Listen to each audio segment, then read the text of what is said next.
आलादा रायजो बड'लेण्ड सोमावसारनायनि जागायफिननो थांखि बे गोख्रों थांखि दुलाराय बर' बारग' मावसोम हान्जानि चिराङाव दुलाराय बर' बारग' मावसोम हान्जानि सेथि जर'खा जथुमा खुंफुंनाय। जथुमाव गोबां थान्दै आरो रायजोफोरा बाहागो लादों। चिरांनि सदर थावनि काजलगाव बाजारनि नब्लाङाव सेथि जर'खा जथुमा खुंफुंनाय जादों। बड'फा उपेन्द्रनाथ ब्रह्मनि सिमां आलादा रायजो बड'लेण्डखौ मोगथां महर होनायनि थाखाय सोमावसारफिननायनि थांखिया जादों।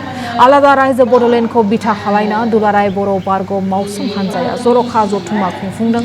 जर'खा जथुमानि थान्दै मेलनि गेजेरजों गुवारै गोथौयै आलादा रायजो बड'लेण्ड रायजोखौ सोमावसारनायनि थांखि नाजावगोन। बड'लेण्ड मोनाब्ला जों थांना थानो हाया होनना बिबुंथि गजेन हाज'वारि। गाहाय नेहाथारि एक्चुअली बिनानै लानाय जादों बिथांमोना डेलिगेट सेसनखौ आं बेखेवगोन।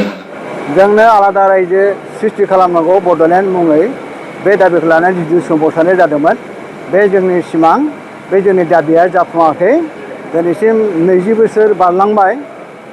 जोंनि बै दाबिया उपेन्द्रनाथ ब्रह्मनि सिमां आरो दुलाराय बर' फरायसाफोरनि जा सिमांमोन, रायजो राजानि जा सिमांमोन, जायफ्रा सोमावसारनो बारसोमनानै मुंख्लं जालांबाय, बै मुंख्लंफोरनि जा सिमांमोन बड'लेण्डनि, बे सिमाङा दिनैसिम जाफुङाखिसै। सरकारनि आखायाव दङ आयेन शृंखला ल' एन्ड अर्डारा। बिथांमोना गोसो होआखै। बिथांमोना बै समस्याफोरखौ समस्या हिसाबै लाखिगासिनो दङ। बेनिखायनो जों दाबि खालामो जे जेब्लासिमहालागै ल' एन्ड अर्डार अर्थात हम डिपार्टमेन्टआ जोंनि आखायाव फैया, अब्लासिमहालागै जोंनि गेजेराव बे रोखोम इनाय अनागारि खामानिफ्रा सोलिबाय थागोन। बेनिखायनो जोङो दाबि खालामदों जे बड'लेण्ड रायजो सृष्टि जायोब्ला जोंनि आखायाव हम डिपार्टमेन्ट फैगोन, पुलिस एडमिनिस्ट्रेसना फैगोन। अब्ला जोङो गावनि गोसोबायदि जों पुलिस पस्टखौ जोङो बाहायनो हागोन आरो बैफोर जेंनानिफ्राय जोङो रैखा मोनगोन होननानै जों फोथायो। नोंथांमोना बड'लेण्ड आन्दलनखौ जागायफिनगोन नामा? जोङो बड'लेण्ड आन्दलनाथ' बे गोदो 1987आव जिथु आरम्भ जाबाय। आरम्भ जानानै बेनिफ्राय सुक्ति जादोंमोन। 1993आव मोनसे सुक्ति जाबाय। बेनिफ्राय 2003आवबो मोनसे सुक्ति जाबाय, बिटिसि सुक्ति। बेनिफ्राय बिटिआर सुक्ति जाबाय। जोङो सानदोंमोन जे बे सुक्ति मोनथामनि गेजेरजों जोंनि गोदोनि जेब्ला गांनाय उखैनाय हास्थायनाय दाबि दावा बेफोरो जाफुंगोन।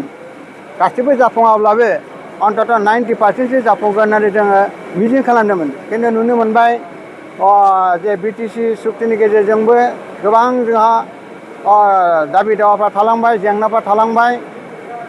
आरो बेनिफ्राय बिटिआर सुक्तिनि गेजेरजोंबो जोङो बे रोखोम जोंनि हास्थायनाय बायदि जोङो मोनफुंनो हायासै। जोंनि दाबिया दाबियैनो थालांबाय। अर्थात जोङो लुबैदोंमोन मा जे बड'लेण्ड रायजोआ अन्तत बे 20 बोसोरनि गेजेराव जानांगौमोन। जोङो बिएससिखौ लाथ'दोंमोन बा बिटिसिखौ लादों। जोङो बेखौ एक्सपेरिमेन्टेल बेसिसआवसो लादोंमोन। बेखौ जोङो माने आनजाद नायथ'नो थाखाय जे जोंनो बे बेबस्थाया रैखाथि होनो हागोन ना हाया, जोंनि मानसिखौ बेयो सन्तुष्ट खालामनो हागोन ना हाया।